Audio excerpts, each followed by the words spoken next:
Hey guys, Mama Star Fox here. It's been a while since I made a video. I made a few of them and then had them on my phone and then decided not to post them. It's been hard. Me and Tyler have both been struggling mentally with our adjusting our meds and stuff for anxiety and depression, and this Missy's been stubborn. Looks like.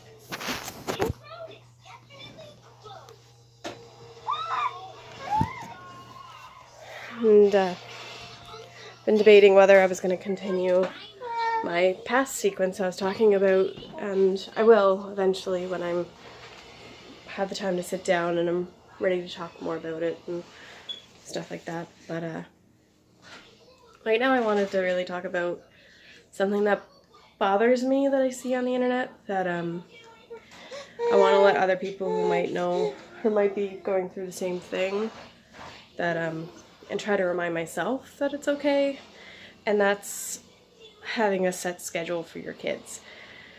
And like, there seems to be a lot of pressure. I realized when our early childhood intervention lady who comes in to help us with Atherin's speech delay, she was asking what our routine is like does he get a bath before bed, and like, do you read books before bed and all this stuff. And I didn't really know what to say to her, and she was just trying to get an idea so that we can work out when to do more speech things. And then my counselor appointment, my clinical social worker who works with mental health, she asked me what my routine is like in a day so that we can work out strategies that I can do for myself, for my stress and anxiety and depression and stuff. And again, it was another situation that I couldn't really answer it to the large extent, because in a run of a day, there's the set things like breakfast, lunch, dinner. That's just usually around the same time every day, but everything else is just unpredictable. And it made it seem, and on the internet too, that everyone it makes it seem like there should be a routine every day, and that the routine for bedtime should be bath, read a book, or brush your teeth, read a book, go to bed. But I do not believe that everybody has that. If quite a few. Like with us, I don't bath Atherin every night. I bath him every second night because me and him both have very sensitive scalps and skin, and we get a lot of dandruff if we do it every single day. And Missy here too is every second day as well. If he's really dirty, I'll give him a little sponge bath, but I don't really give him a huge bath. And a bath doesn't really calm him down either. He gets really hyped up and gets right excited and doesn't want to leave the bath. So I usually don't do it at nighttime either. I do it maybe after supper, but not right after. And then there's the reading books, and sometimes I can. Sometimes I do get to read a book with him, but most of the time, I'm so busy with her and trying to get her settled, and depending on what mood she's in, because sometimes she'll settle right down really quick, after 7 o'clock. It's usually the time she gets really tired, and sometimes she'll just conk right out and she'll be good. But then there's other days where she, 50% of the days, that she's really stubborn to get to sleep, and she wants me to feed her, and so I have to be laying on my side, and she won't take a bottle, she just wants the breast, and usually it's more of a pacifier than a drink thing. And so I'm trying to feed her while also trying to snuggle this little boo. And sometimes I can't do that. Sometimes he ends up just laying on the floor flicking through his books. I don't know if, obviously because he can't talk, I don't know if he's actually reading it, but he's flicking through his books. And sometimes in order for me to have some control over the situation, I have to turn on a movie so he'll come up and snuggle in bed and watch the movie. Because otherwise he'll be running around upstairs, like in his room and playing with his toys and everything, and then I'll never get him to sleep. So, and I feel a lot of guilt with that, because I feel like I should be like all of these textbook parents type thing, where it's like we have a set routine and we make sure they read a certain amount of books and the kind of books they read.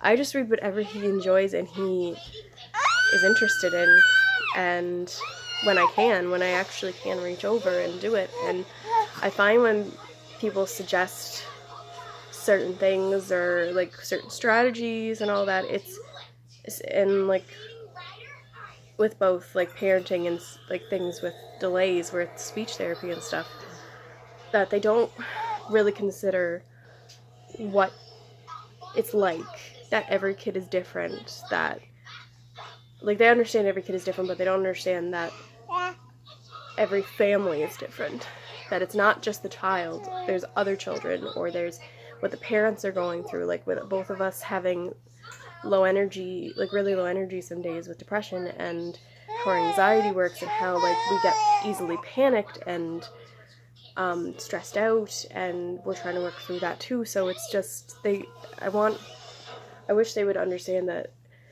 you have to work with the child, but you also have to work with what's going on with the parents and the rest of the family. Yeah. Because they could have little crankers, like these ones. Yeah. Yeah, so I want people to understand that it's like the way I'm trying to see it and the way I'm trying to remind myself is, if my kids are happy and they're healthy, they're growing like they should be, they're meeting their demands, and we're at least trying to fix things that they are delayed with Atherton. Like, we're taking them to appointments, we're setting up the early childhood intervention so they can come in and help us. And they're a really good help, because they're going to come in and they're going to see what our routine is like in the day, in a run of a day, and try to fit in things for us to do, like quick things for us to work with him. So I want people to know that it's like, and to be able to remind myself that we shouldn't focus so much on what everyone else is doing. And it's really hard for me to do that. Like, I've been suggested that by my social worker, Jill, that I see at the clinic, and she suggested that a lot, that I should focus on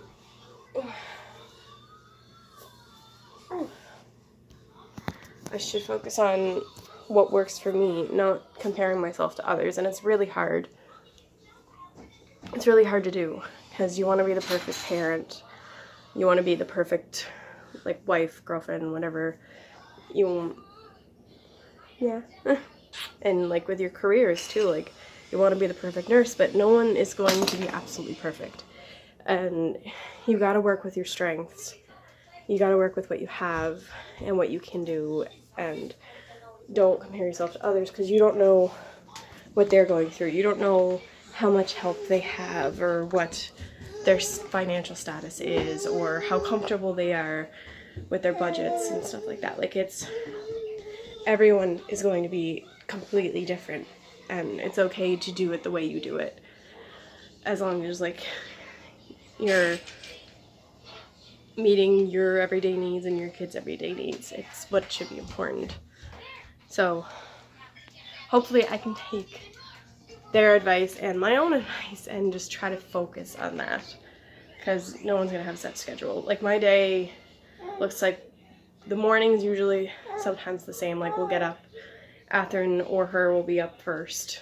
Like, I'll be up before them, but they'll be up first, and I'm trying to gather the energy to get up, and so is Tyler, and the kids are all ready and raring to go downstairs and eat, and that's what it is. It's like, some days will have the energy to just hop right into bed, and some days will not.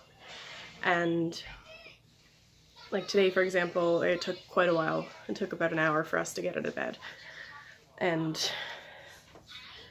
so, yeah, and that's how it usually looks. We get out of bed, we go downstairs, I changed the kitties' bums and feed them breakfast. Atherin doesn't sit in the chair anymore, so he just plays with his toys and eats his breakfast when he wants to.